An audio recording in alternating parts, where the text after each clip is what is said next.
Making populism serious. The case of Social Security. Almost everyone thinks that Social Security is a great program. Why? Because they've been convinced by the kind of arguments Bastiat would mock. Arguments like, old people can't work anymore. Government should give them money so they won't be poor. If Social Security didn't take care of our elders, we have to do it. These arguments are pleasantly convincing, perfect for a presidential debate. All of the following reasonable retorts would cost you votes. Couldn't the elderly have saved for retirement when they were younger? Gee, maybe the government should give everyone money so no one will be poor. What do you mean we'd have to do it? You've never been legally required to support your parents, but you are legally required to pay Social Security taxes. Most old people aren't poor. This doesn't mean that arguments in favor of Social Security have to be inane. You could definitely craft an intellectually serious defense, and it would look something like the following 7 points. 1. Knowing that American elders live in poverty makes Americans feel bad, but private efforts to alleviate their poverty suffer from a big positive externality. When one of us helps the elderly, everyone who pities them is a little better off. 2.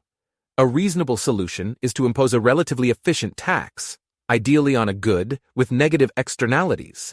In practice, on a good like labor with low supply elasticity, to fund transfers to impoverished seniors, thereby alleviating this externality problem. 3. Factoring in seniors' wealth as well as their income, there aren't that many poor seniors, so a modest tax with modest offsetting costs could take care of the whole problem. 4. Unfortunately, the public probably wouldn't eagerly support means-tested transfers to the elderly poor. That seems too much like welfare. The only politically feasible way to solve the problem of senior poverty is to make Social Security universal. 5. To make the program universal requires pretty high taxes. Depending on your definition of poverty, we'll probably be transferring 5 to 10 times as much income as necessary to provide for the destitute seniors we really care about, but strangely hate to single out for special assistance. 6.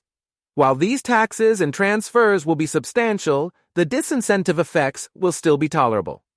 Furthermore, the benefit of formula will be so confusing that people won't realize the severe disconnect between what they pay in and what they take out. See relevant neoclassical and behavioral econ literatures X, Y, and Z. 7. Along the way, we'll also help people with the income but not the self-control to save for their own retirement. 2 birds with 1 stone.